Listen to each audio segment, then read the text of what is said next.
दोस्तों सब्सक्राइब कीजिए हमारे YouTube चैनल को और साथ में बेल आइकन को दबाकर ऑल पर क्लिक कीजिए हमारी वीडियो सबसे पहले देखने के लिए। नमस्कार दोस्तों, पहले तो लखनऊ के खिलाफ आया अभिषेक पोरल का तूफान और फिर उसके बाद अंत के ओवरों में ट्रिस्टन स्टफ्स ने की तूफानी बल्लेबाजी और दिल्ली की टीम ने खड़ा कर दिया एक विशाल स्कोर। और फिर उसके बाद आया दिल्ली के गेंदबाजों का तूफान, लेकिन निकोलस पूरन ने भी खेली ताबड़तोड़ पारी और अंत में इस रोमांचक मुकाबले में इस टीम ने जीत हासिल कर ली। तो क्या है इस मुकाबले का पूरा हाईलाइट बताएंगे दोस्तों आपको हमारी इस वीडियो में। लेकिन दोस्तों अगर आप भी ऋषभ पंत की एक बेहतरीन खिलाड़ी मानते हो तो हमारे चैनल को सब्सक्राइब जरूर कीजिएगा, क्योंकि आपके एक सब्सक्राइब से मुझे बहुत ही मोटिवेशन मिलता है। दोस्तों आज आईपीएल 2024 का 64वां मुकाबला लखनऊ सुपर जायंट्स और दिल्ली की टीम के बीच में खेला गया। यहाँ लखनऊ की टीम ने टॉस जीत करके पहले गेंदबाजी करने का फैसला किया, वहीं पहले बल्लेबाजी करने उतरी दिल्ली की टीम की तरफ से अभिषेक पोरल और जैक फ्रेजर ने पारी की शुरुआत की। लेकिन दिल्ली की टीम की शुरुआत बेहद ही खराब रही। जैक फ्रेजर आते ही दूसरी गेंद पर 0 रन पर आउट हो गए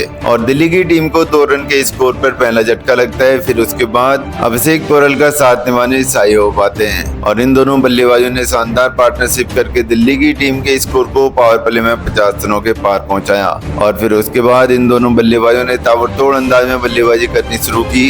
एक छोर पर शाही होप भी अच्छी बल्लेबाजी कर रहे थे, लेकिन रवि बिश्नोई की गेंद पर वो 38 रन बना करके आउट हो गए और 94 रन के स्कोर पर दिल्ली की टीम को दूसरा झटका लगता है। फिर अभिषेक पोरल का साथ निभाने कप्तान ऋषभ पंत आते हैं और इन दोनों बल्लेबाजों ने दिल्ली की टीम को 100 रन के पार पहुंचाया।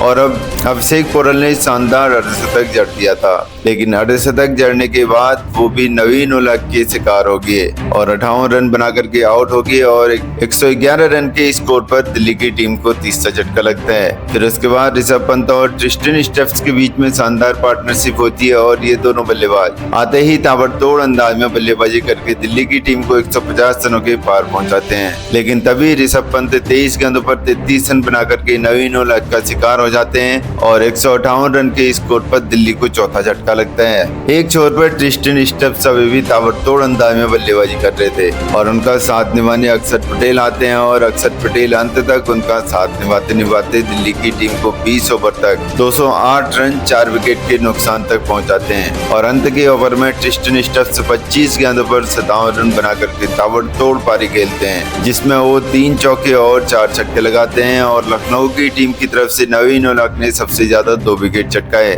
और जवाब में 209 रनों के लक्ष्य का पीछा करने उतरी लखनऊ की टीम की तरफ से कप्तान केएल राहुल और डिकॉक ने पारी की शुरुआत की। लेकिन लखनऊ की टीम की शुरुआत बेहद ही खराब रहती है। कप्तान केएल राहुल आते ही 5 रन के स्कोर पर पहले ही ओवर में ईशांत शर्मा का शिकार हो जाते हैं और 7 रन के स्कोर पर लखनऊ को पहला झटका लगता है। उसके बाद मार्कस स्टोइनिस डिकॉक का साथ निभाने आते हैं और इन दोनों के बीच में छोटी सी पार्टनरशिप होती है। लेकिन तभी क्विंटन डिकॉक 12 रन बना करके ईशांत शर्मा का शिकार हो जाते हैं और 24 रन के स्कोर पर दूसरा झटका लखनऊ की टीम को लगता है। फिर उसके बाद स्टोइनिस भी 5 रन के स्कोर पर अक्षर पटेल द्वारा स्टंप आउट कर दिए जाते हैं और दिल्ली की टीम 24 रन के स्कोर पर लखनऊ को तीसरा झटका देती है।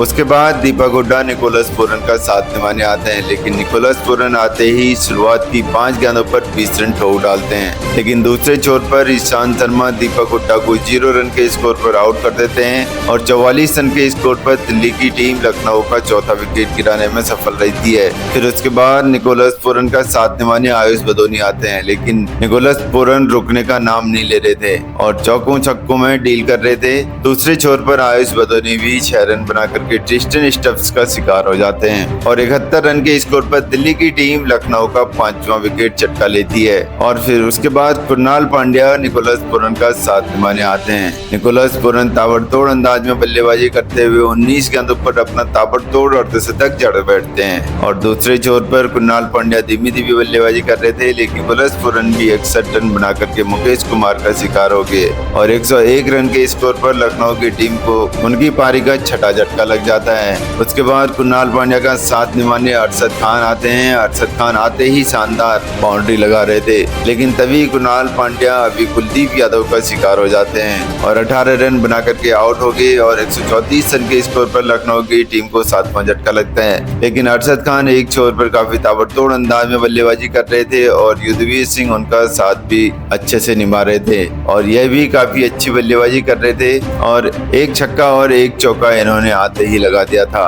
अब अंत के ओवर में 20 गेंदों पर लखनऊ की टीम को जीत के लिए 44 रनों की जरूरत थी और ये दोनों बल्लेबाज अच्छी बल्लेबाजी कर रहे थे। लग रहा था कि ये दोनों बल्लेबाज लखनऊ की टीम को इस मुकाबले में जीत दिलवा देंगे, लेकिन अंत में दिल्ली की टीम ने शानदार वापसी करते हुए इस रोमांचक मुकाबले में जीत दर्ज कर ली और इसी के साथ लखनऊ की टीम और दिल्ली की टीम दोनों प्लेऑफ से बाहर हो चुकी हैं। तो दोस्तों ऐसे ही क्रिकेट से जुड़ी सभी ताजा खबरों के लिए चैनल को सब्सक्राइब कर लीजिएगा। वीडियो देखने के लिए आप सभी का बहुत बहुत धन्यवाद।